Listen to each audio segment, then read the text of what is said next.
Hi friends, तर आज मी तुम्हाला खूप साधी सोपी पण तितकीच टेस्टी अशी एक रेसिपी दाखवणार आहे। तिचं नाव आहे कढीपकोडा किंवा तुम्ही त्याला कढी भजे असंही म्हणू शकतात। ही रेसिपी मी खूप सोप्या पद्धतीने दाखवलेली आहे, त्यामुळे व्हिडिओ शेवटपर्यंत नक्की बघा। चला तर मग रेसिपीला सुरुवात करूया। तर सर्वप्रथम मी भजी बनवणार आहे। त्यासाठी इथे मी 1 वाटी बेसन पीठ चाळून घेतलेला आहे। नंतर 1 वाटी कांदा असे उभे काप करून घेतलेला आहे। अर्धी वाटी कोथिंबीर बारीक कट केलेली, 1 चमचा लाल मिरची पावडर, पाव चमचा हळद, पाव चमचा जिरे आणि पाव चमचा ओवा। तर आता आपण भज्यासाठी लागणारं बॅटर बनवून घेऊ। त्यासाठी एका बाउलमध्ये मी हे 1 वाटी बेसन पीठ घालते। नंतर त्यामध्ये उभे पातळ काप केलेला 1 वाटी कांदा, 1 चमचा लाल मिरची पावडर। लाल मिरची पावडर तुम्ही तुमच्या चवीनुसार कमी जास्त करू शकता। नंतर पाव चमचा हळद, नंतर यामध्ये पाव चमचा जिरे आणि पाव चमचा ओवा हातावरती क्रश करून घालूया, म्हणजे याचा छान फ्लेवर भज्यामध्ये उतरेल।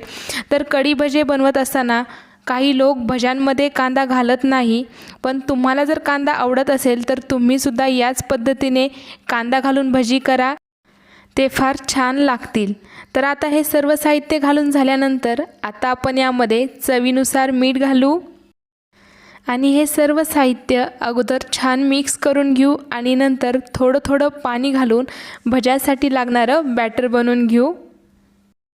तर आपण नेहमी जसे कांदा भजी बनवतो अगदी त्याच पद्धतीने आपल्याला ही कांदा भजी बनवायची आहेत, त्यामुळे लागल तसं पाणी घालून हे भज्यांसाठीचं लागणारं बॅटर आपण तयार करून घेऊ।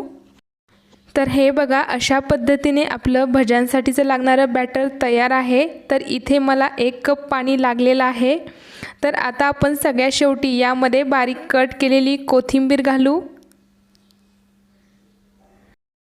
कोथिंबीरीमुळे भज्यांची टेस्ट आणखीनच वाढते। तर आता आपलं हे बॅटर रेडी आहे, ते आपण 15-20 मिनिटासाठी बाजूला ठेवून देऊ। चला तर मग आता आपण कढी बनवून घेऊ। त्यासाठी इथे मी घेतलेला आहे 1 वाटी फ्रेश दही, 2 चमचे बेसन पीठ, 3 ते 4 चमचे तेल, पाव चमचा मोहरी, थोडीशी कढीपत्त्याची पाने, पाव चमचा हळद, 10 ते 12 लसणाच्या पाकळ्या, अर्धा इंच आलं, 3 ते 4 हिरव्या मिरच्या, अगदी पाव चमचा जिरे, बारीक कट केलेली कोथिंबीर, पाव चमचा हिंग व चवीनुसार मीठ। तर सर्वप्रथम मी इथे आलं, लसूण, हिरवी मिरची, जिरे आणि कोथिंबीर घेतलेली आहे। तर ही एका मिक्सरच्या भांड्यामध्ये घालून याचं मी बारीक वाटण करून घेणार आहे। अशा पद्धतीने वाटण करून जर तुम्ही कढी बनवली तर ती फार छान लागते। तर हे बघा, अशा पद्धतीने मी हे बारीक वाटण तयार करून घेतलेलं आहे। तर हे आता आपण 5 मिनिटासाठी बाजूला ठेवून देऊ। तर आता इथे मी एक भांडं घेतलेलं आहे, त्यामध्ये हे 1 वाटी दही घालते। नंतर त्यामध्ये लगेचच 2 चमचे बेसन पीठ घालते। बेसन पिठामुळे कढीला छान चव येते आणि कढी घट्ट होण्यास मदत होते।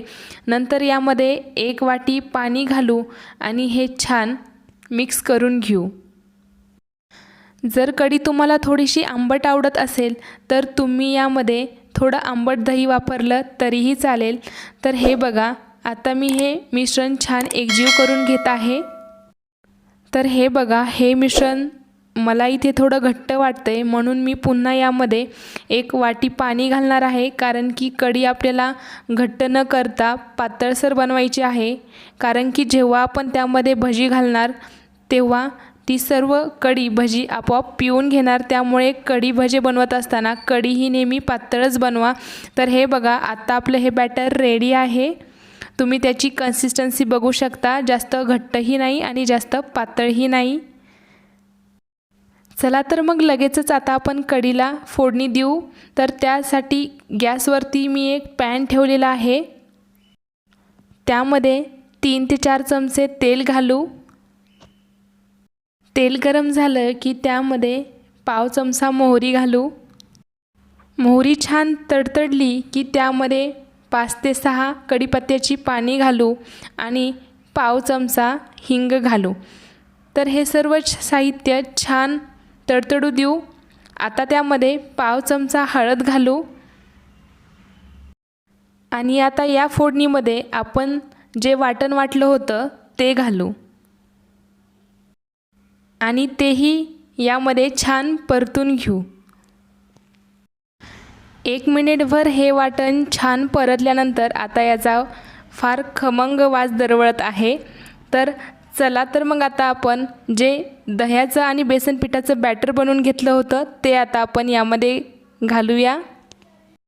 अगदी साधी सोपी पण तितकीच टेस्टी ही रेसिपी आहे, त्यामुळे तुम्हीसुद्धा घरी नक्कीच एकदा ट्राय करा आणि कशी झाली ते मला कमेंट करून नक्कीच सांगा. तर हे पहा, हे बॅटर घातल्यानंतर तुम्ही पाहू शकता आपल्या कढीला किती छान कलर आलेला आहे.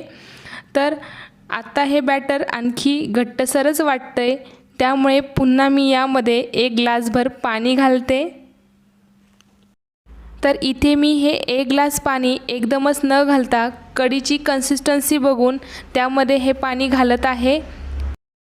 तर हे बघा, अशा पद्धतीने जास्त घट्टही नाही आणि जास्त पातळही नाही, मीडियम कन्सिस्टन्सीमध्ये ही कढी झालेली आहे. तर आता आपण हिला मीडियम हीटवरती 3 ते 4 मिनटं सतत ढवळत राहूया आणि त्याआधी यामध्ये चवीनुसार मीठ घालूया. तर वाव, तुम्ही पाहू शकता आपल्या कढीला वाटणामुळे किती छान कलर आलेला आहे. तर गॅसची फ्लेम मीडियम आहे आणि त्यावरतीच आपण ही कढी छान सतत ढवळत राहणार आहोत. तर 1 ते 2 मिनटं सतत ढवळल्यानंतर आता ही कढी मी पलीकडल्या गॅसवरती ठेवून देते. अगदी गॅसची फ्लेम लो करून तिला असंच पुन्हा 1 ते 2 मिनटं उकळू देऊ आणि अलीकडल्या गॅसवरती आपण भजी तयार करून घेऊ. तर हे बघा, कढी आपली छान उकळती आणि या गॅसवरती मी तेलसुद्धा तापत ठेवलेलं होतं, तेही छान तापलेलं आहे. आणि भज्यांसाठीचं जे बॅटर होतं ते आपलं 15 ते 20 मिनटं छान भिजलेलं आहे. आता आपण तेलामध्ये भजी सोडून घेऊया. तर इथे मी हाताच्या साहाय्यानेच भजी सोडून घेत आहे. अगदी जास्त मोठीही नाही आणि जास्त छोटीही नाही, मीडियम आकारामध्ये ही भजी सोडून घेते. तर हे बघा, सर्व भजी सोडून झालेली आहे. भजी सोडून झाल्यानंतर 1 मिनिटभर मी याला असंच खालच्या अंगाने तळू दिलेलं आहे आणि आता आपण याला वरच्या अंगाने तळून घेऊया. आणि ही भजी मी मीडियम गॅसच्या हीटवरती तळून घेत आहे, म्हणजे ते आतपर्यंत छान तळली जातात आणि छान क्रिस्पीही होतात. तर हे बघा, 2 ते 3 मिनटानंतर आपली भजी छान तळून तयार आहेत. ते आता आपण एका प्लेटमध्ये काढून घेऊया आणि याच पद्धतीने बाकीची भजी तळून घेऊया. तर हे बघा, आपली गरमागरम क्रिस्पी भजी तयार आहेत आणि इकडे आपली कढीसुद्धा तयार आहे. चला तर मग आता आपण यांना छान सर्व करून घेऊया. तर हे बघा, इथे मी एका बाउलमध्ये आपली गरमागरम कढी काढून घेतलेली आहे आणि त्यामध्ये आता आपली ही गरमागरम भजी मी घालत आहे, म्हणजे ही भजी ही कढी छान पिऊन घेतील आणि त्याची एक वेगळीच टेस्ट लागेल. तर अशा पद्धतीने इथे मी ही भजी या कढीमध्ये घातलेली आहेत. तर खाण्यासाठी तयार आहे टेस्टी, यम्मी आणि गरमागरम कढी भजे. तुम्हाला जर माझा हा व्हिडिओ आवडला असेल तर लाईक, शेअर, कमेंट करा व सबस्क्राईब करायला विसरू नका. तर खाण्यासाठी तयार आहे गरमागरम कढी भजे.